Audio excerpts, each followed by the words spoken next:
Dear students, আমরা এর আগের ক্লাসে অলরেডি বাক্যের প্রকারভেদ শিখে ফেলেছি। আজকে পড়া হবে এবং পড়ানো হবে বাক্যের প্রথম প্রকার, যে মোড়লের 5 সন্তান ছিল তার বড় সন্তান, এই অ্যাসার্টিভ সম্পর্কে আমরা জানব। অ্যাসার্টিভ সেন্টেন্স কাকে বলে? অ্যাসার্টিভ সেন্টেন্স গঠন ও উদাহরণ।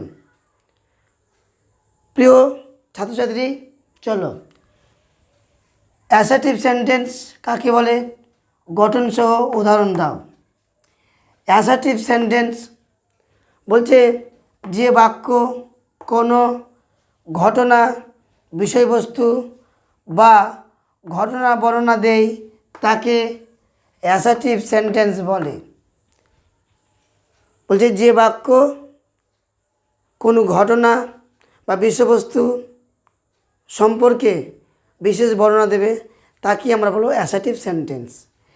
অ্যাসার্টিভ সেন্টেন্সের গঠন বলছে অ্যাসার্টিভ সেন্টেন্স এ প্রথমে সাবজেক্ট বসে, তারপর ভার্ব এবং সবশেষে অবজেক্ট বসবে।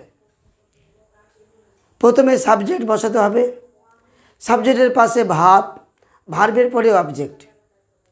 উদাহরণ দিলে আরও পরিষ্কারভাবে বোঝা যাবে। বলে যেমন দ্য আর্থ ইজ রাউন্ড, পৃথিবী হয় গোলাকার। রাম ইজ এ বয়, রাম হয় একজন বালক।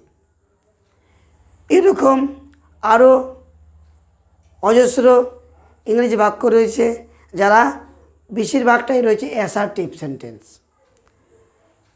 অতএব ডিয়ার স্টুডেন্টস, অ্যাসার্টিভ সেন্টেন্সের গঠন মনে রাখবে সংক্ষেপে SVO, সাবজেক্ট, ভার্ব, অবজেক্ট, এবং বেশিরভাগটাই হচ্ছে অ্যাসার্টিভ সেন্টেন্স। তার কী কী অ্যাসার্টিভ সেন্টেন্স রয়েছে সবিস্তারে অবশ্যই কমেন্ট করবে। ভিডিওটি ভালো লাগলে সাবস্ক্রাইব করবে, লাইক করবে এবং পাশে থাকবে। Okay, thank you, all the best.